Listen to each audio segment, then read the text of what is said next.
টানা ১২ দিন ধরে রাজধানী সহ সারা দেশে চলছে গ্যাসের তীব্র সংকট।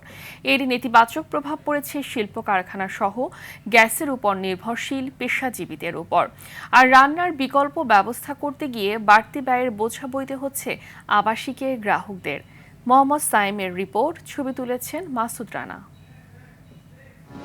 কালার এক্সপার্ট ডার্ক স্যাপ এবং মাইল্ড অন হ্যান্ডস টেকনোলজি সমৃদ্ধ অরিক্স অ্যাডভান্স ডিটারজেন্ট পাউডার আপনার লন্ড্রি এক্সপার্ট।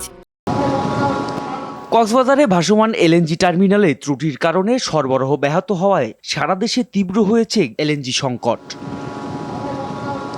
ফলে অচল অবস্থা তৈরি হয়েছে শিল্প কারখানাগুলোতে। সাভার, আশুলিয়া সহ দেশের বিভিন্ন স্থানে গ্যাসের চাপ না থাকায় চালু রাখা যাচ্ছে না ভারী যন্ত্রগুলো। তাই উৎপাদন ব্যাহত হওয়ায় পণ্য রপ্তানিতে পড়েছে নেতিবাচক প্রভাব। মোটামুটি আমাদের ৭,৫০০ মতো লোক কাজ করে, তো এতে করে তো আমরা একদম নিঃস্ব হয়ে যাচ্ছি, কারণ আমাদের বায়াররা যে অর্ডার দিয়েছে এই অর্ডার তো আসলে টাইম লিমিট করতে পারতেছি না। এদিকে ফিলিং স্টেশনে দীর্ঘ লাইনে অপেক্ষা করতে দেখা যাচ্ছে যানবাহন চালকদের, তাতেও মিলছে না কাঙ্ক্ষিত গ্যাস। অনেক সময় পেশেন্ট সাপ্লাই দিতে হয়, ওষুধ নিয়ে যাইতে হয়, কিন্তু আমরা ঠিকমতো মার্কেটে পৌঁছাতে পারছি না গ্যাসের কারণে। এই সংকট দুশ্চিন্তার ভাঁজ ফেলেছে গ্যাস নির্ভর পেশার মানুষদের। আমাদের তো মেশিন অটো বন্ধ হয়ে যায় গাইডলাইনে গ্যাস না থাকলে, যেখানে মিটারের ক্যাপাসিটি থাকে 15, সেখানে থাকে 2-1। এই সংকট ধৈর্যচ্যুতি ঘটিয়েছে আবাসিক গ্রাহকদেরও। বিল দিচ্ছি, গ্যাস পাচ্ছি না, এটা সরকারের কাছ থেকে আমরা প্রতারণা পাচ্ছি।